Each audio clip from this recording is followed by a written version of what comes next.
the car business, unfortunately, divorce rates are really high because of the time we spend at the office, and how it's just tough.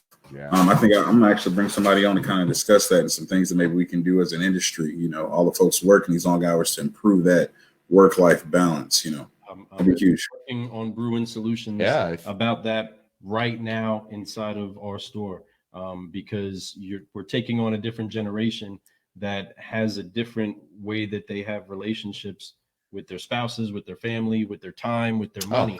And so there's a completely different type of approach that we have to start having, and understand that instead of us trying to remold ourselves around the car business, we need to remold our business really around us and how we're successful for us. We have to put the Iron Man suit on us. It doesn't just go on anybody. You know what I mean? It depends on who's in there and who's wearing it, but putting that around us is key. And being able to be superstars, be subprime heroes. It's tough. Be the up bus. It's tough without a good partner, but you have to. It's some people say it's easy to be single and move on, but I tell you, it's not. This business, it's been very good to me because I had a great partner the whole time. My wife the whole time I've been doing this, she's been there while I was on the road traveling, gone for 2 months at a time. Sometimes she was there. It was tough. It was not easy. Did it take tolls on my relationship at some points? It did. But because we work through it, just like I do with anything in my career, if I make a mistake, I'm gonna fix it, and I'm gonna try to make it better next time and never make that mistake again. I believe in that philosophy. It's okay to make mistakes. It's just keep growing. And now my relationship's stronger than it's ever been because we've put all that work in. Now we're married, been together for 18, 19 years, been married for 15 plus. We have a beautiful son together at 16 years old. So, getting ready to turn 17, it's crazy. And we've grown together, but our relationship, it's just as important to me as being successful in my business. If I'm not having a good relationship with my wife, then my business doesn't matter. It'll probably crumble, because you do have to have balance, no matter what. And a big thing that balances each other out inside of a spousal setup is the ability for a spouse to humble you.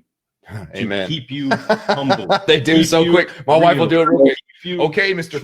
You know what I mean? Subprime hero. You're great. That's cool. Whoa. I got my wife over here looking at me like, yeah. And she's right. And she's right. Thank you. To echo that, and since we got a lady that can throw an amen out there, listen, folks, being humble is not necessarily just thinking low of yourself. I'm no good, or I'm not. No, that's actually the complete opposite of what humble is. Yeah. Being humble is thinking of yourself less.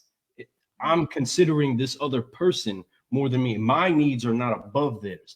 We are on the same field of needing to be able to raise up together and to actually grow and bear fruit together. No doubt. So because of that, I put you before me, but because that's also for me. We are one together. And so any relationship that is successful in business, generally you can look at the way that they've positioned themselves in what they've married. Whether they just married a business, then you'll have a great brand, but you won't have a lot of people to share that brand with you. But if you marry the people and the culture and who it is that you're serving, then you're going to be very successful. You're going to have a healthy marriage, and it's going to breed healthy fruit. And then you'll retire with tons of money if you worked hard, and you're going to love life afterwards. I'm telling you, it's really cool. Good fruit. And other women out there that have been married to a car guy for a long time are amazing women. So what I mean by that is, like, when you become friends and you go out, those women all have, it's kind of like being an army wife, they all have an understanding, they all understand what's going on, what we all go through, and they're going through it too. So they all get that same feeling. But they're all strong women because they were there this whole time. They took care of the kids when you couldn't. They made sure that the house was right for you and I'm not saying that's a woman's job. There's, if you're a car gal and you have a car and you have a husband at home, he should do the same thing for you, right? Period. It's one hand shakes the other. Whoever can provide the bread, bring the bread. If you could both provide bread, even better. You know what I mean? So I'm not saying that way. I'm not saying male, female. I'm saying car person and person at home. They take care of the person they take care of the house for you because you're at work all the time, and you would love to, I come home, I try to knock out some stuff, but it's already taken care of before I get home. It's like that old video. You ever heard the magic table? I put this cup over here. It's always, by the time I wake up the next day, it's always gone. I put my clothes over here. Next day, it's always gone. I have that. I have the magic table at the house. So I'm lucky.